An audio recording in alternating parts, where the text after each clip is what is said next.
Now we are considering elastic collision in 2 dimension. अभी इससे पहले लेक्चर में हमने इलास्टिक कोलिजन इन 1 डायमेंशन पढ़ा था।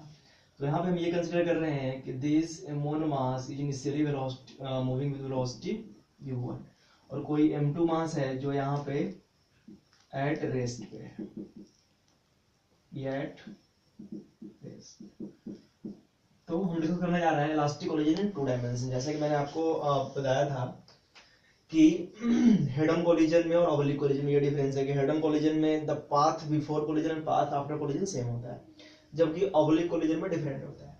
तो हम इन 2 डायमेंशन मींस ऑब्लिक कोलिजन पढ़ने जा रहे हैं।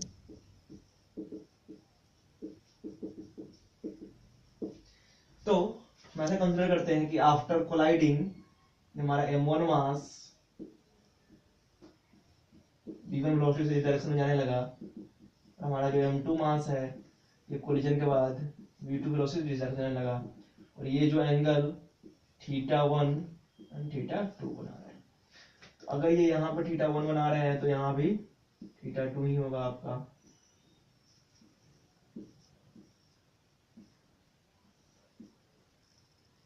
और हमारा यहाँ भी θ1 होगा। क्लियर? अगर मैं कंपोनेंट की बात करूं तो this component will be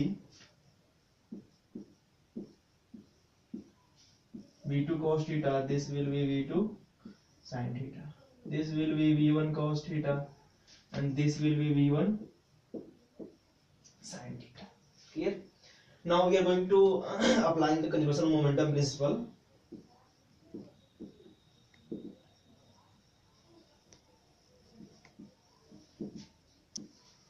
Applying conservation of momentum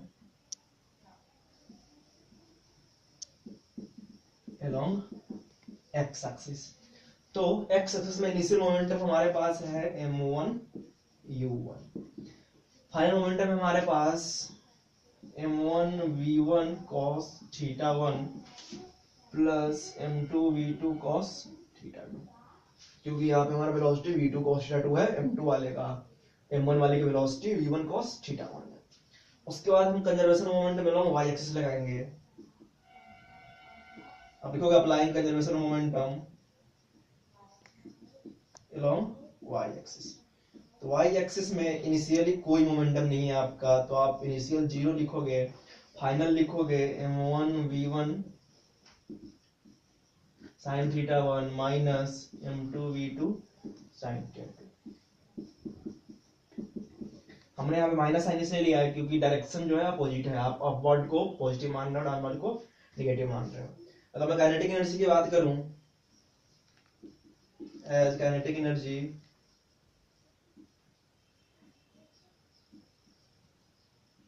also conserved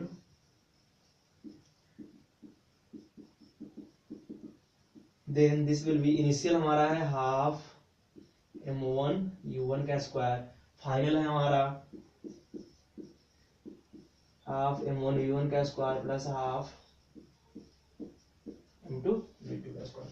This will be the kinetic energy conservation. Now we will see that now we are discussing a special case.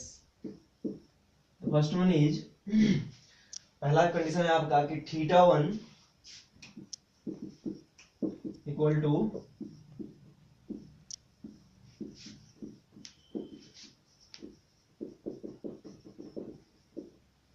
इसे कहते हैं glancing collision. मतलब अब मैं discuss करना चाह रहा हूं कि अगर θ1 जो है हमारा 0 डिग्री हो, θ2 90 डिग्री हो, उस केस में क्या होगा। तो अगर θ1 0 डिग्री है तो हमारा जो ये cos θ1 cos 0 वाला टर्म रह जाएगा, cos 90 θ2 वाला टर्म मींस आप लिखोगे इक्वेशन 1 विल बी, इक्वेशन 1 हो जाएगा आपका m1 u1 equal to cos θ1 θ0 cos 0 1 m1 v1 plus cos 90 0, so this will be 0, and from here u1 equal to v1। Clear? And second equation से आपका होगा, second equation से आपका आ जाएगा, अगर मैं sin 90 की बात करूं तो sin 90 आपका 1, तो यहां से हमारा v2 इक्वल टू 0 आ जाएगा। क्लियर है? तो हमसे यहाँ से ये प्रूव होता है कि U1 इक्वल, तो यहाँ से हम कह सकते हैं कि ग्लांसिंग कोलिजन में क्या होता है, अगर कोई बॉडी एक रेस्ट बॉडी को टक्कर मारे तो बिना अपना वेलोसिटी लूज किए हुए स्कैटर्ड हो जाता है, क्योंकि हम देख रहे हैं यहाँ पे U1 जो पहले वेलोसिटी थी बिफोर कोलिजन यानी V2 जो आफ्टर कोलिजन वेलोसिटी है, वेलोसिटी में कोई फर्क नहीं पड़ा। एंड ये जो बॉडी है ये बॉडी रेस्ट में ही है, V2 इक्वल टू 0 ही है। मींस इन ग्लांसिंग कोलिजन जो टकराने वाला जो बॉडी है जो कोलाइड हुआ वो स्कैटर्ड हो गया बिना वेलोसिटी चेंज करे हुए, मींस गेट स्कैटर्ड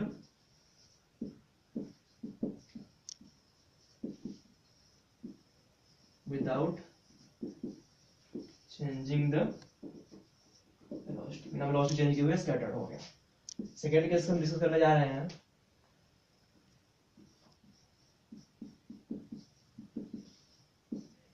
जैसे कि मैंने आपको बताया था हेड ऑन कोलिजन में कि पाथ जो होता है आपका इनिशियल और पाथ बिफोर कोलिजन और आफ्टर कोलिजन दोनों सेम ही होता है।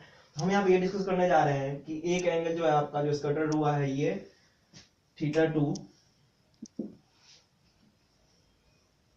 यहाँ पे हमारे पास θ1 तो कुछ है बट θ2 0 है। मींस ये जो M2 मास है आप M1 मास आकर के इसे कोलाइड करा, टक्कर मारा इसको।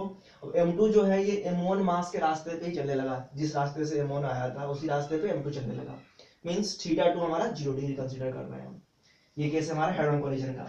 तो जो आपका पहला इक्वेशन है, अगर θ1 है तो ये हो जाएगा आपका M1 U1 equal to M1 V1 cos θ1 plus this will be cos θ2 0, so this will be M2, this will be the equation first। अगर सेकंड इक्वेशन की बात करें हम तो सेकंड इक्वेशन अगर आप काइनेटिक एनर्जी वाले की बात करो तो काइनेटिक एनर्जी का इक्वेशन तो सेम रहेगा। अगर आप सेकंड इक्वेशन की बात करो, सेकंड इक्वेशन में हमारा होगा 0 equal to M1 V1 sin θ1। ये दोनों आपके इक्वेशन हो गए हेड ऑन कोलिजन में। Now I am going to drop all these. One more case here we will discuss. Now we will study elastic collision of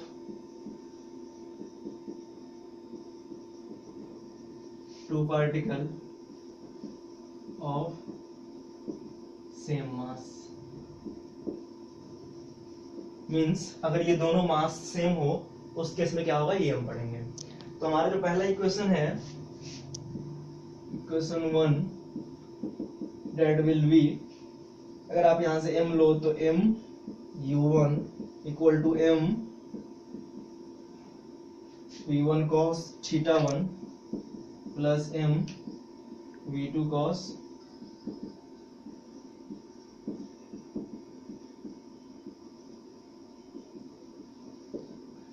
by conservation of planar momentum हम यहाँ पे कह सकते हैं m1 u1 equal to m1 v1 plus m2 v2।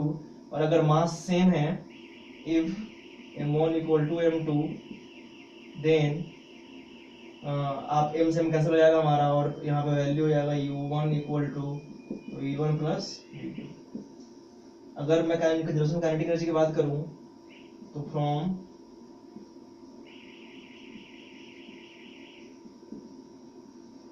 conservation of kinetic energy half m u1 का square equal to half m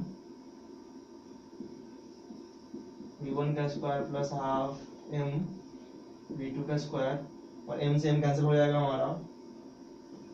अगर आप m से m काट दोगे तो हो जाएगा हमारा u1 का square equal to half cancel हो गया हमारा u1 का स्क्वायर इक्वल टू v1 का स्क्वायर प्लस v2 का स्क्वायर। यहाँ तो लिख लो आप हाफ m, अदरवाइज कंफ्यूज रहोगे आप, बट ये हाफ m कैंसिल हो जाएगा। क्लियर है? This is your u1, this is your v2 v1। Now we are going to multiply this. अगर मैं आपसे पूछूं u1 डॉट u1 तो आप इधर लिखोगे v1 plus v2 into v1 plus, आपका जो वैल्यू हो जाएगा u1 का स्क्वायर इक्वल टू, यहाँ पे हमारा होगा v1 का square plus v1 v2 plus v2 v1 plus v2 का स्क्वायर। अब इसको कह सकते हो इक्वल टू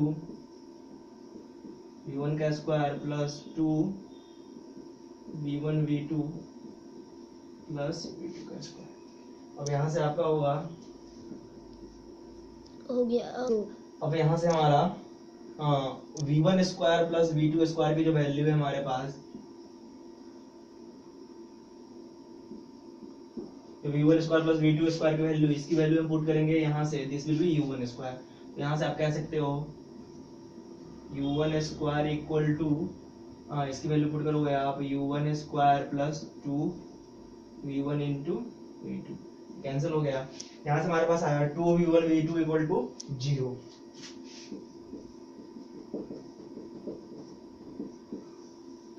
जब दो वेक्टर का डॉट प्रोडक्ट 0 हो, इसका मतलब ये परपेंडिकुलर है, क्योंकि डॉट प्रोडक्ट होता है आपका cos थीटा, cos 90 पे 0 होता है। It means v1 is perpendicular to v2।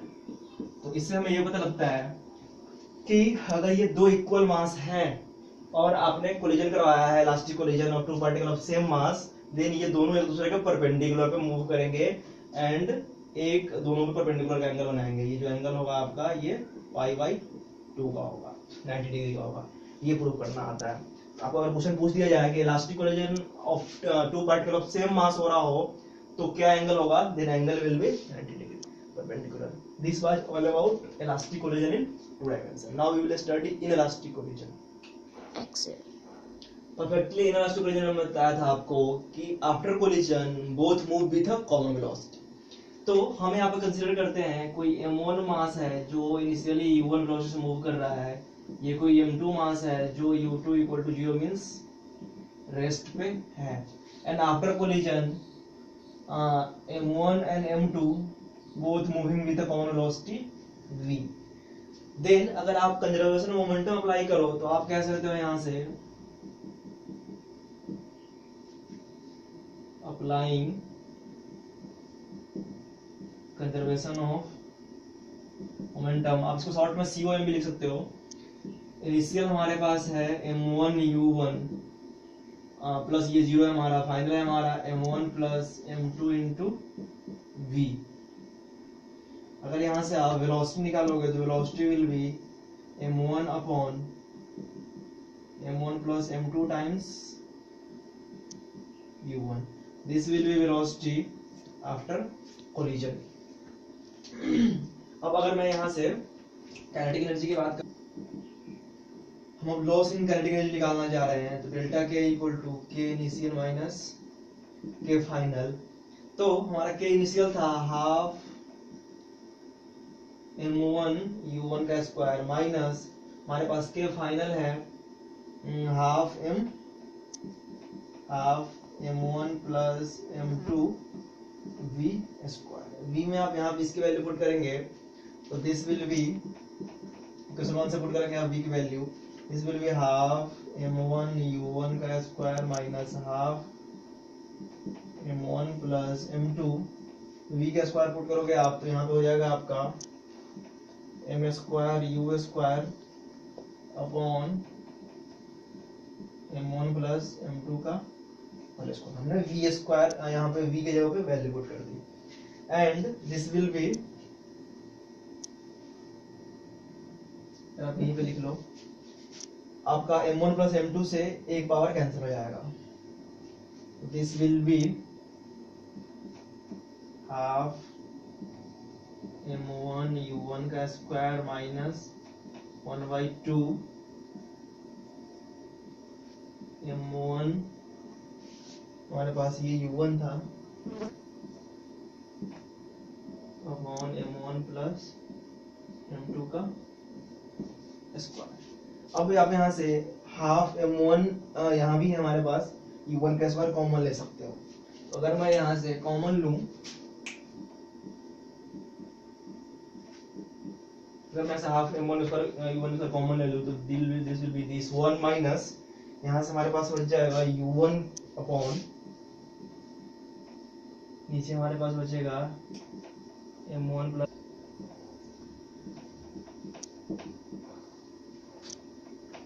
अब अगर आप अंदर में इसको सॉल्व करेंगे तो this will B LCM m1 plus m2 and ऊपर होगा आपका m1 plus m2 minus m1, this will be cancel out and the value will be half. यहाँ से हमारे पास आ गया m1 m2 upon m1 plus m2 into u1 का square, this will be the loss in kinetic energy. अब अगर मैं यहाँ पे रेशियो निकालूं, इसको मैं यहाँ फिर से लिख दूं, हमारे पास लॉस कितना आया 1/2 m1 m2 upon m1 plus m2 u1 का square, this will be the loss in kinetic energy. अगर आप k final upon k initial का रेशियो निकालो, k final upon k initial, हमारे पास k फाइनल है half m1 plus m2 v square upon हमारे पास k initial है half m1 u1, and यहाँ से आप लिख सकते हो इसको m1 plus m2 upon m1, इसको हम एक साथ ले लेंगे इंटू v का स्क्वायर अपॉन u1 का स्क्वायर। अब यहाँ पे हम v की वैल्यू पुट करेंगे हम यहाँ से, तो this will be k final upon k initial equal to m1 plus m2 upon m1 into v का स्क्वायर अगर आप करोगे तो आपके पास होगा यहाँ पे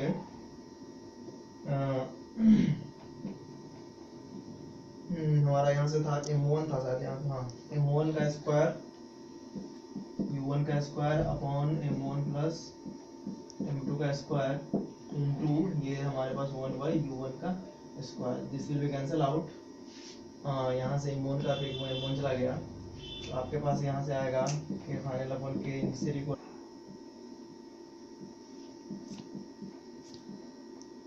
यहाँ से हमारा m1 प्लस m2 है, यहाँ पे 2 पावर है, this will be cancel out. तो हमारा बच गया यहाँ से k final upon k initial equal to m upon m1 plus m2, this will be the ratio of k final and k initial. Clear? हमारे पास है k upon ki equal to this, मतलब k फाइनल k इनिशियल का ratio हमारे पास ये है, और ये जो रेशियो है k final upon k initial, this will be always less than equal to 1। This shows that हमारा इलास्टिक कोलिजन है, मींस हमेशा एनर्जी हमारा लॉस हो रहा है काइनेटिक एनर्जी में। इससे ये पता लग रहा है कि velocity after collision is less than velocity before collision, क्योंकि इलास्टिक कोलिजन है। इलास्टिक कोलिजन जैसे हमने पढ़ा था कि velocity before collision and velocity after collision same रहता था, बट यहाँ पे हमारा नहीं है। अगर इसमें आप कंसीडर करो कि एक मास काफी बड़ा है, लाइक अगर आप कंसीडर कर लो m1 is much greater than m2, in that case also kf and k, if m2 is much greater than m1, means m2 काफी हाई है m1 से, and in that case also kf upon k initial equal to 0. This was the condition of perfectly inelastic collision.